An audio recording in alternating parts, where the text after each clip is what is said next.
जो सिलेबस के संबंध में जो बार बार लोगों की चर्चा होती रही है कि सिलेबस का विस्तार किया जाए, तो सिलेबस का विस्तार करने की कोई आवश्यकता नहीं है। लेकिन एक चीज़ हम लोगों ने ज़रूर स्पष्ट आउट कर दिया है कि प्राथमिक विद्यालय के अध्यापकों के लिए जो सिलेबस है वो वही सिलेबस है जो हमारा फंडामेंटली हम लोग कह रहे हैं कि जो पढ़ाते हैं वही सिलेबस हुआ, जो बच्चों का जो सिलेबस है वही सिलेबस है। और उसी को हम और स्पष्ट कर दें कि प्राथमिक विद्यालय के लिए जो SCERT का जो सिलेबस है के हिसाब से जो सिलेबस है वही राज्य सरकार का सिलेबस है, वही राज्य के विद्यालयों में लागू है और वही इस तरह के अध्यापकों के लिए, अभ्यर्थियों के लिए वो सिलेबस होगा प्राथमिक विद्यालय के लिए। और जो 9th 10th और फिर उसके बाद 11th 12th के लिए जो है मामला, उसमें राज्य सरकार के विद्यालयों में जो पाठ्यक्रम है वो NCERT के पाठ्यक्रम का जो है वही है, इसलिए वो उसी से गाइडेड होगा और वही है। इसलिए अगर किसी भी अभ्यर्थी को सिलेबस विस्तार से अगर समझने की ज़रूरत है तो वो बस उन्हीं को देख लेंगे तो उनके वो जिज्ञासा पूर्ण हो जाएगी। दूसरा जो लोगों की एक मांग रही है कि जो भाषा की का जो है उसमें 100 नंबर का है और उसके लिए 2 घंटे हैं, और मुख्य पेपर जो है वो भी 2 घंटे के हैं, लेकिन उसमें 150 मार्क्स का है।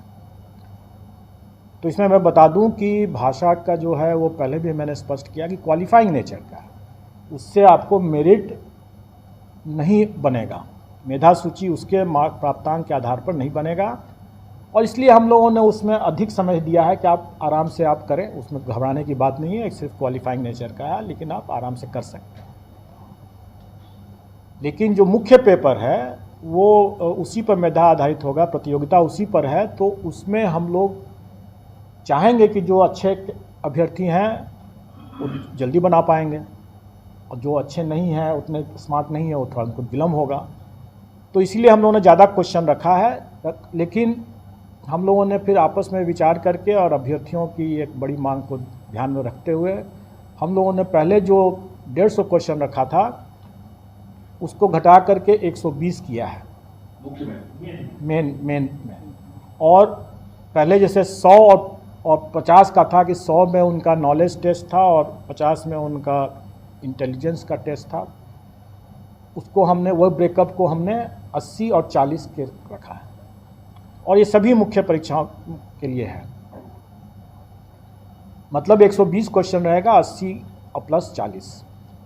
और ये भी मैं स्पष्ट कर दूं कि एक पद के लिए एक ही मेन पेपर है। कई बार लोग ये कहते हैं कि इतना व्यापक सिलेबस है कैसे पढ़ेंगे, तो ऐसा नहीं है कि उनको सभी पढ़ना है, उनको तो सिर्फ एक ही पेपर की तैयारी करनी है। अगर एक पद के लिए तैयारी कर रहे हैं तो एक ही पेपर की तैयारी करनी है, मेन पेपर। भाषा तो सबके लिए लागू है, वो तो क्वालिफाइंग नेचर का। तो इसलिए अगर वो 2 पद के लिए तैयारी कर रहे हैं तो उनको 2 पेपर पढ़ना पड़ेगा, 2 पेपर के हिसाब से पढ़ना होगा। और ये भी है कि उनको जो अपना विषय उनका है, मतलब जिसमें वो स्टेट की परीक्षा पास किए हैं, उसी विषय से उनको देना है। और इसमें सिर्फ पहले मैंने स्पष्ट किया है कि सिर्फ कॉमर्स का ही एक ऐसा विषय है जिसमें कि अगर वो स्टेट किए हुए हैं तो उसमें उनको विकल्प है विषय का, उसमें 3 विकल्प है, अकाउंटेंसी है और एक बिजनेस स्टडी है या एंटरप्रेन्योरशिप है और एक और है, वो आपको सब विज्ञापन में सब मिल जाएगा उसमें। तो ये एक बातें हुई पाठ्यक्रम के बारे में। अब इसके आगे ये हमें बताना है कि अभ्यर्थियों की एक और मांग जो सरकार के समक्ष गई थी, आयोग को भी लोग दे देते हैं, लेकिन एक्चुअली वो निर्णय सरकार को ही लेना है और सरकार ने संसूचित किया है और ये भी कल की बैठक में ही क्लियर हुआ है कि जो अपीयरिंग कैंडिडेट हैं उनको भी हम लोग मौका देंगे। और अपीयरिंग कैंडिडेट के लिए शैक्षणिक प्रशैक्षणिक अर्हता का कट ऑफ डेट जो होगा वो 31/8/2023 होगा। मैं फिर से इसको ज़रा स्पष्ट कर दूं कि ये डेट है कि इस तारीख तक अगर उनकी परीक्षा हो गई है, जो अर्हता संबंधी परीक्षा अगर हो गई है, तो वो आवेदन दे सकते हैं। उनका परीक्षा फल बाद में भी निकले तो कोई हर्ज नहीं है, उनको हम लोग भाग लेने का, इसमें आवेदन और प्रतियोगिता में भाग लेने का मौका दिया। ये नियमावली में आपको सरकार से ही पूछना चाहिए, क्योंकि नियमावली के बारे में कोई भी बातें जो हैं कि उनका क्या होगा नहीं होगा क्या नहीं होगा, इसके बारे में हमारा अधिकार क्षेत्र नहीं है बताने के लिए। हम सिर्फ नहीं कह सकते हैं कि नियमावली में जो प्रावधान दिया हुआ है उसमें भारत का नागरिक और बिहार का स्थायी निवासी होना चाहिए, वही परीक्षा में सम्मिलित हो सकता है। अपने सीट पर रहेंगे क्वालिफाइंग का भी बात चल रहा था सर, नियोजित को लेकर सर। मैं नहीं जानता हूं, और फिर मैं कहूँगा कि अटकलबाजी पर कोई न्यूज़ न चलाएं। सबसे अच्छी बात होगी कि जो विषय सरकार से संबंधित है वो सरकार से पूछें। जो विषय हमें तो 1,70,000 समथिंग का हमें जो अधियाचना प्राप्त हुई है, हम उसके आलोक में अपनी बात बता रहे हैं। अब ये उसमें नियोजित शिक्षक का पद है नहीं है, उसको क्या किया गया है, इसके बारे में तो आप सरकार ही बता सकती है, हम नहीं जानते हैं और हमें जानना भी नहीं है। जाति प्रमाण के साथ साथ आवासीय भी इसलिए बुलाने की ज़रूरत पड़ गई क्योंकि कल हम लोगों ने देखा कि कुछ कन्फ्यूज़न लोगों के मन में है और कुछ उस कन्फ्यूज़न के कारण से जो गलत समाचार लोगों के बीच में जा रहा है। पहली बात कि कल जो हमारी बैठक हुई वो बिल्कुल ही सार्थक बैठक हुई और उसमें सभी बिंदुओं पर चर्चाएं हुई। और एक और जो गलतफहमी है लोगों के मन में कि विभाग और आयोग के बीच में मतांतर है, न ऐसा कोई मतांतर पहले था और न ऐसा कोई मतांतर कल था और न ही ऐसा कोई मतांतर अभी है। दोनों का कार्यक्षेत्र अलग अलग है और हम लोग अपने अपने कार्यक्षेत्र के अनुरूप में कार्य करते हैं, इसमें कहीं कोई मतांतर नहीं है। तो इस परिप्रेक्ष्य में हम लोगों ने महसूस किया कि आप लोगों को कुछ फैक्चुअल बातें, तथ्यात्मक जानकारी कुछ दे दी जाए ताकि अनावश्यक जो संशय और अनावश्यक कन्फ्यूज़न जो हो रहा है लोगों के मन में वो दूर हो सके। पहली बात कि सारे मुद्दों पर डिस्कशन हो चुका है और ये कुछ मुद्दे ऐसे थे जिसका निर्णय विभाग को ही करना था और ये मुद्दे जो हैं वो तमाम इस दौरान अभ्यर्थियों के द्वारा ही उठाए गए हैं और उन्हीं सब बिंदुओं पर विभाग को निर्णय लेना था और इसी कारण से उसमें विलम्ब भी हुआ। जो पिछली बैठक में हम लोगों ने प्रेस कॉन्फ्रेंस में बताया था कि हम लोग इसको जल्दी निकाल देंगे, लेकिन उसके बाद अभ्यर्थियों के तरफ से ही कई तरह की बातें आ रही थी, मांग आ रही थी। उसमें एक बहुत महत्वपूर्ण मांग ये था कि जो अपीयरिंग कैंडिडेट्स हैं, खास करके प्रशिक्षण डीएलएड का जैसे है, उसके लोगों की मांग थी कि हमको भी मौका मिले। हर लोगों को अपने अलग अलग कारणों से लोगों की मांगें हो रही थी, तो इन सभी मांगों पर विभाग को ही विचार करके देना था और विभाग ने विचार भी किया है और उसके बाद उन सब बिंदुओं को आयोग को स्पष्ट भी किया गया है और उसके आलोक में आयोग ने अपना विज्ञापन का प्रारूप तैयार कर लिया है और अधिक से अधिक कल तक जो है ये हम लोग प्रेस में भेज देंगे। उसके बाद वो हो सकता है आज भी चला जाए, हो सकता है कल चला जाए, लेकिन ये इस महीने के अंत में तो आप निश्चित रूप से मान के चलें कि 1 जून का जब सुबह में आप लोग देखेंगे तो जरूर उस समय तक आप लोगों को जानकारी रहेगी। कुछ बातों का मैं खुलासा कर दूं कि जो परिवर्तन जो कुछ हुए हैं, कुछ अभ्यर्थियों की मांग को देखते हुए, वो मैं कुछ चीज़ों की जानकारी दे देता हूँ। तिथि पर करते थे वो हम लोग अलग अलग तिथि पर नहीं करेंगे, एक ही साथ करेंगे। तो ये 15 जून के आसपास, हाँ, उसके आसपास। और तब तक लोग भी अपनी तैयारी कर लें, हम भी अपनी तैयारी करेंगे और अभ्यर्थी भी अपनी तैयारी कर लें, आप प्रमाण पत्र सब इकट्ठा कर लें।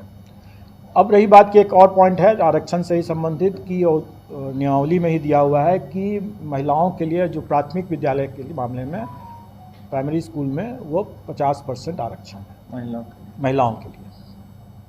और उसका वैसे भी पूरा जो ब्रेकअप है, जो पद की जो रिक्ति के रोस्टर वाइज मतलब आरक्षण कोटिवार, वो भी हम लोग वेबसाइट पर डाल देंगे और उसमें भी लोग देख सकते हैं कि किस विषय में किस किस कैटेगरी आरक्षण कोटिवार सब देख सकेंगे। उसमें कुछ जो छूट, जितनी तरह की छूट है वो विज्ञापन में आप पढ़ लेंगे, जैसे विषय के हिसाब से भी, जैसे कंप्यूटर के मामले में भी लोगों की जिज्ञासा थी और कितना प्राप्तांक क्या है, वो सारा डिटेल्स जो है वो आपको विज्ञापन में मिल जाएगा।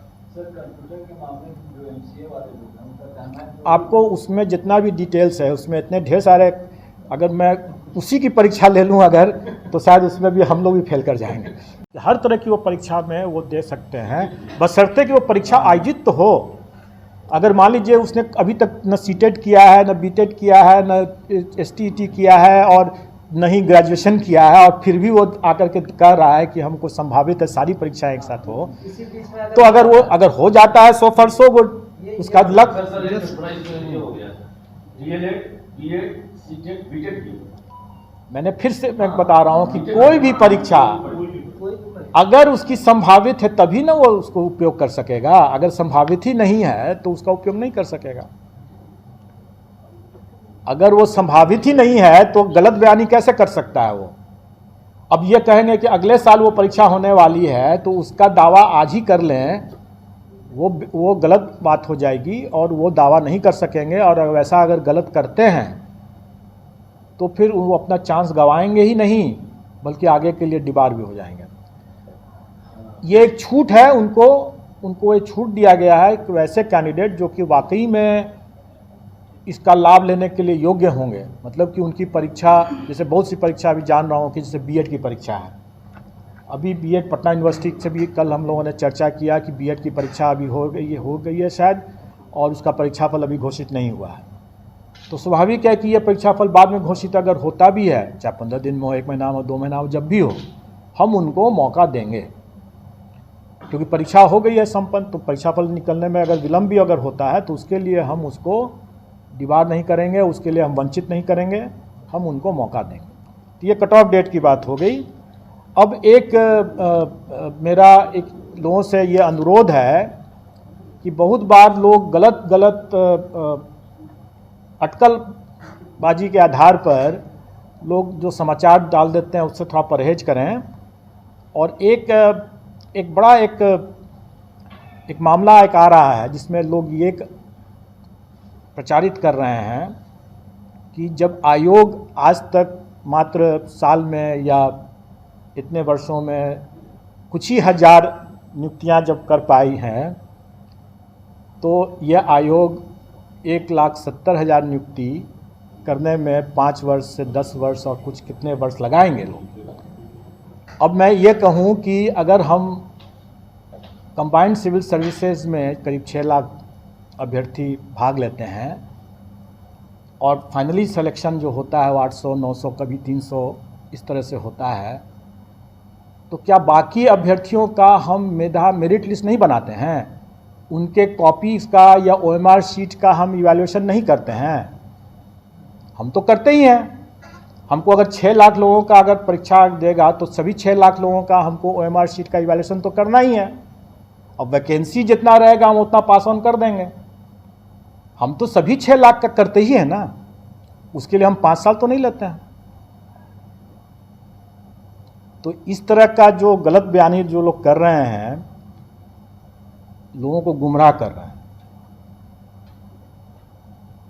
और अगर आप लोग भी अगर वैसा साथ देते हैं तो आप लोग भी उसके हाथ की कठपुतली बनते हैं। तो आप समझ लें कि हास्यास्पद स्थिति है कि नहीं है। क्या वो इससे तो यही पता चलता है कि ऐसे बोलने वाले लोग और ऐसे कुतर्क देने वाले लोग जो हैं वो पब्लिक को क्या समझते हैं, महाबेवकूफ़ समझते हैं। तो खैर ये उनकी सोच है। मैं आपको ये बता दूं कि इसमें आप लोग समझ चुके हैं, आप लोग हंस रहे हैं तो आप लोग समझ चुके हैं कि हम अगर 6 लाख लोगों की परीक्षा लेंगे तो हम सभी का ना मार्किंग करेंगे, सभी का ना मेरिट बनाएंगे, उसमें से ऊपर से जितने लोगों का वैकेंसी होगा अपने को दे देंगे। कितने सिलेक्शन हुए, 5 साल नहीं लेंगे हम, 5 महीने भी नहीं लेंगे हम इसमें, नहीं सर बिल्कुल नहीं। और हम इसमें जल्दी ही करेंगे। और जैसे मैंने पहले ही बताया था कि अगर हम कंबाइंड सिविल सर्विसेज का अगर 1.5 महीने में रिजल्ट निकालते हैं तो इसमें हमारी करीब 4 परीक्षाएं हैं, क्योंकि एक 3 तरह के पद हैं और एक क्वालिफाइंग नेचर का है। तो क्या हम 4 गुना समय लेंगे? नहीं, हम उसमें 2 से 3 महीने में हम लोग इसका रिजल्ट निकाल देंगे और निश्चित तौर पर इस कैलेंडर ईयर में हम रिजल्ट निकाल देंगे। अब रही बात कि आवेदन हम लोग इसको आमंत्रित करने का डेट थोड़ा आगे रखेंगे, क्योंकि इसमें कई इसमें रिलैक्सेशन की बातें, जैसे एज के लिए कट ऑफ डेट 1/8/2023 है और ये शिक्षक नियमावली से जो नियुक्ति नियमावली है उसी में है ये दिया हुआ। न्यूनतम और अधिकतम दोनों के लिए यही कट ऑफ डेट है, लेकिन इसके बाद इसमें अलग अलग श्रेणी के लिए अलग अलग मामलों में इसमें कट ऑफ डेट के बाद रिलैक्सेशन भी अलग अलग है। किसी में 10 साल है, किसी में 14 साल है, किसी में 11 साल है। SC के लिए कोई बार नहीं है। जैसे इसमें SC के लिए एक बार है कि उसके साथ रेसिडेंशियल जरूरी है। इस बीच में मेरा ऑनलाइन सिस्टम भी तैयार हो जाएगा, तो वो हम बताएंगे आपको। हम मान के चलते हैं कि हम लोग करीब 2 सप्ताह का टाइम उनको दे सकते हैं, और भी उसके बाद आवेदन जमा करने में भी उनको कुछ टाइम मिलेगा, तो 2 से 3 सप्ताह का हम लोग आवेदन जमा करने का भी समय देंगे। कहने का यह मतलब है कि वो भी अपना कमर कस करके तैयारी भी करें, पढ़ाई भी करें और अपने जितने प्रमाण पत्र हैं उसकी व्यवस्था भी कर लें, ताकि जब वो अप्लाई करें तो उनके पास में सभी डॉक्यूमेंट रहे उस समय, बाद में दौड़ धूप करने की ज़रूरत ना पड़े उनको, अब बाद में वो कठिनाई ना हो। अब रही बात कि ये नेगेटिव मार्किंग की जो बात आपने जो किया, महिला वाला जो 50%। एक मिनट इसमें सर थोड़ा कंफर्म होना चाह रहे हैं कि 1 जून तक अधिसूचना जारी कर दें और है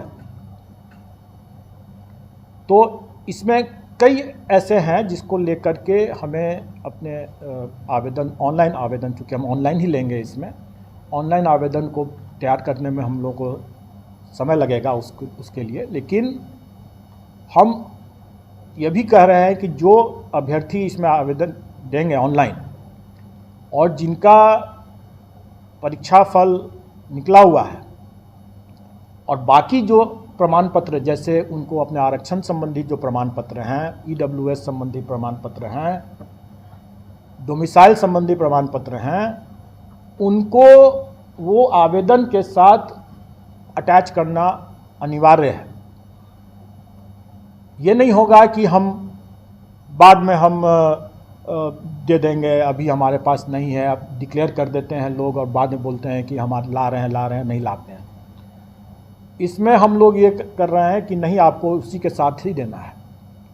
अगर आपके पास में नहीं है तो आपको 15 दिन का टाइम रहेगा, आप बना लीजिए, आप बनवा लीजिए इस बीच में।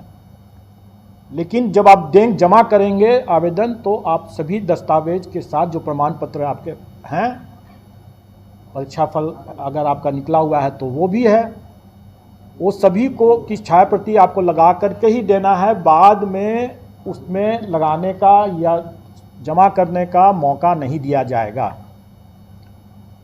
बाद में सिर्फ जो प्रमाण पत्र आप लगाए हैं सिर्फ उसी का मूल प्रति आपको सत्यापित कराना होगा। हम लोग प्रायः देखते हैं कि EWS के मामले में खास करके या क्रीमी लेयर का सर्टिफिकेट लेकर के जो आते हैं, पहले डिक्लेयर कर देते हैं, या फ्रीडम फाइटर का जैसे लेकर के आते हैं, डिक्लेयर कर देते हैं और बाद में बोलते हैं कि नहीं मिला, हमको सर्टिफिकेट नहीं मिला, और बाद में अपना दावा को विड्रॉ करते हैं। तो ऐसी बात की गुंजाइश नहीं होगी। अगर आपके पास में सर्टिफिकेट नहीं है तो काइंडली आप न वैसी दावा करें। और अगर आपका सर्टिफिकेट भी सर 1 साल बाद लैप्स कर जाता है, तो ये आप 1 साल बाद की भी 1 साल बाद तो हम नहीं मांगते हैं ना, हम तो पूरे प्रक्रिया में 1 साल थोड़ी लेंगे हम। हो जाता है। अभी हम इसकी बात करें, 1 साल क्या हम समय नहीं लेने वाले हैं। आपका आवेदन के समय में आपके पास में जो भी सर्टिफिकेट होगा आप तभी आप अप्लाई करें। जो आप दावा करते हैं उसका सर्टिफिकेट आपके पास में होना चाहिए। आपके पास में अगर परीक्षा फल नहीं है तो स्वाभाविक है कि आप उसका दावा नहीं कर सकते हैं।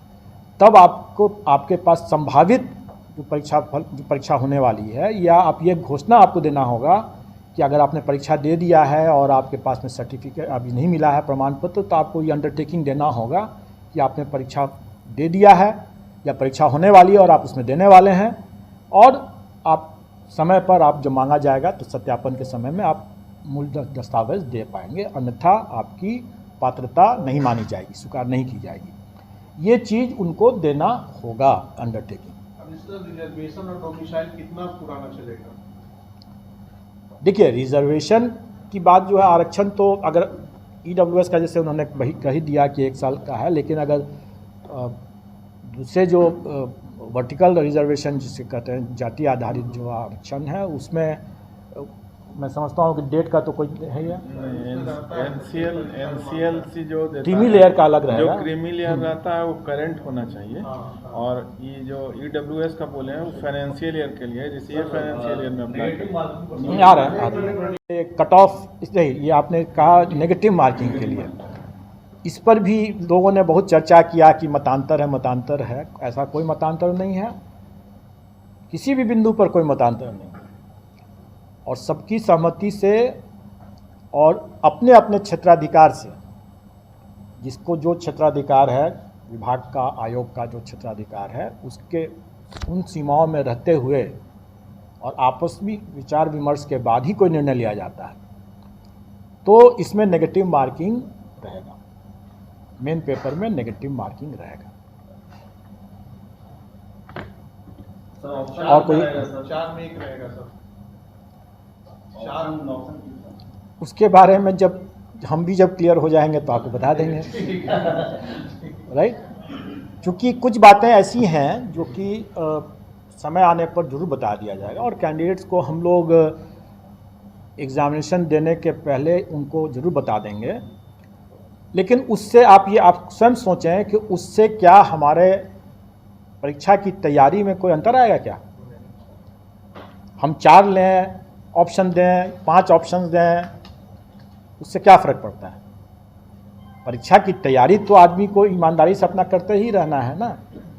और नेगेटिव मार्किंग है तो मैं समझता हूँ कि थोड़ी सी सीरियसनेस तो ऐसे ही आ जाएगा। इससे पूर्व जो एग्जाम हुआ था ना, वो जो है उसको लोग उस तरह से मूल्यांकन करते हैं।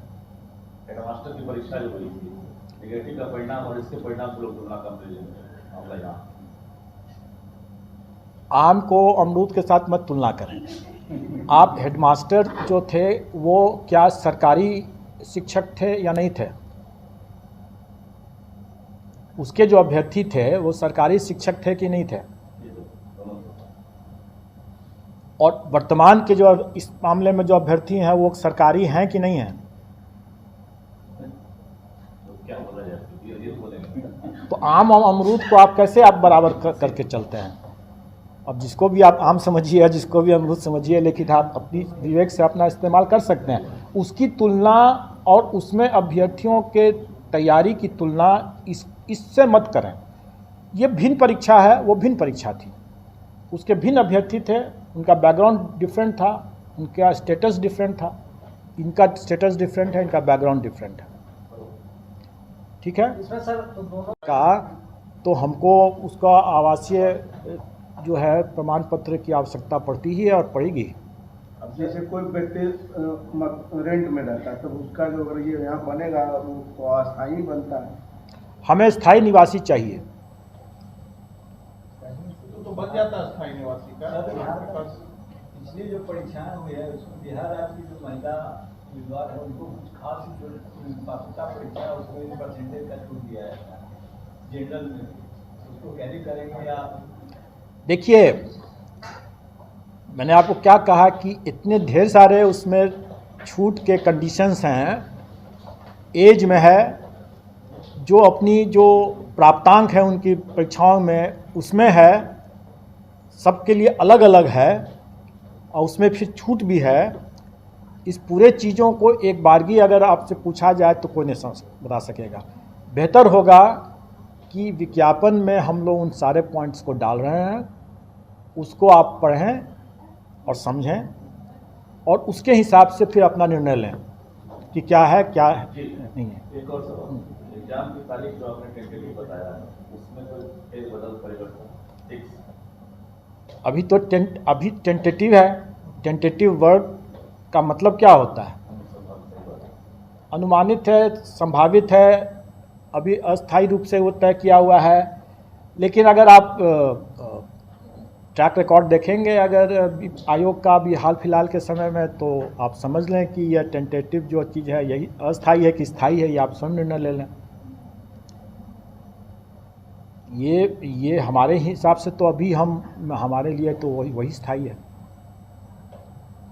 घोषित कर दिया और पाठ्यक्रम भी हम लोगों ने पहले घोषित कर दिया, क्योंकि अभ्यर्थी उनको पर्याप्त समय मिल सके और वो अपने पढ़ाई पर ध्यान दें, अपनी तैयारी पर ध्यान दें और इधर उधर के अफवाह पर ध्यान न दें।